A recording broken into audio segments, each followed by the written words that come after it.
Allez, on va aborder l'auto-sabotage, qui est en fait une succession de comportements qui vont à l'encontre de ce que nous voulons et ce qui est bon pour nous. On va voir ça tout de suite. Je vais préciser quelque chose d'important. Il faut différencier un comportement isolé à une succession de comportements qui va nous mettre en échec.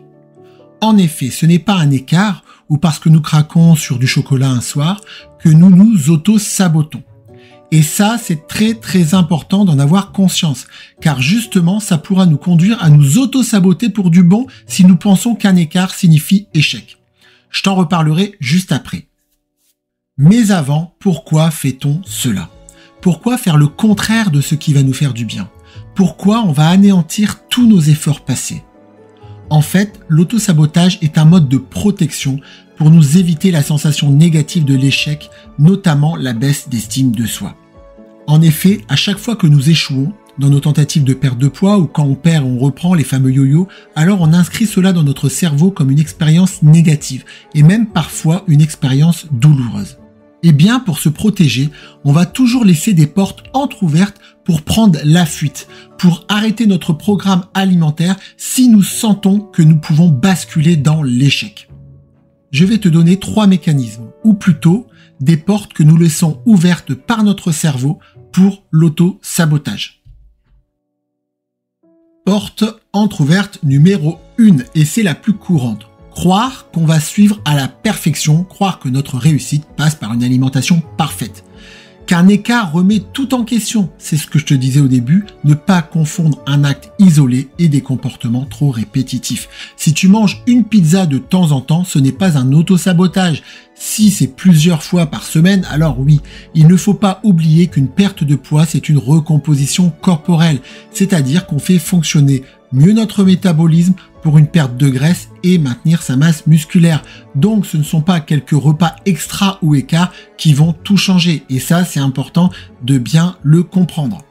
Porte numéro 2, opposer ton alimentation métabolique qui va te permettre de perdre du poids et des repas extra métaboliques. Ça, c'est super important. Je le dis souvent en coaching et on le travaille, mais on n'oppose pas un repas métabolique qui va booster ta perte de poids, certes, avec une invitation ou un repas extra métabolique. Sinon, on se dit, aujourd'hui, c'est écart et demain, je reprends à fond. Mais on va être maintes et maintes fois confronté à cette situation. Une invitation, un biscuit ou du chocolat, tout ça fait partie de ton alimentation, celle qui va te conduire au succès. Sinon, tu seras toujours dans le demain, je reprends à fond. Ce qui sous-entend qu'aujourd'hui, tu es à l'arrêt et donc que tu peux te lâcher. Arrêt pour arrêt, autant en profiter et on va donc abuser. Et comme on abuse, on s'en veut, on culpabilise et donc on arrête tout. Un hamburger frites ou n'importe quel repas fait partie de ton alimentation qui va te mener au succès, qui va te mener à ta réussite, qui va te permettre d'atteindre ton objectif bien-être. Porte numéro 3, se concentrer sur ce que nous avons aucun pouvoir. Moi, je te dis aujourd'hui, arrête de te concentrer, de perdre de l'énergie sur ce que tu n'as aucun pouvoir. Je te donne un exemple. La semaine prochaine, j'ai une invitation, c'est stressant, c'est là que je fais des efforts et que va-t-il se passer lors de cette invitation? On va me proposer quoi à manger? C'est sûr que ça sera pas dans mon programme alimentaire, le stress, ça va tout remettre en question mes efforts, etc., etc. Eh bien, moi, je te dis, arrête de te soucier de ce que tu ne maîtrises pas. Accepte-le tout simplement et concentre-toi sur ce que tu peux maîtriser, en l'occurrence ton assiette d'aujourd'hui.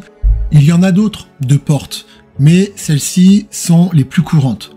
Maintenant que tu les connais, tu dois fermer ces portes à double tour.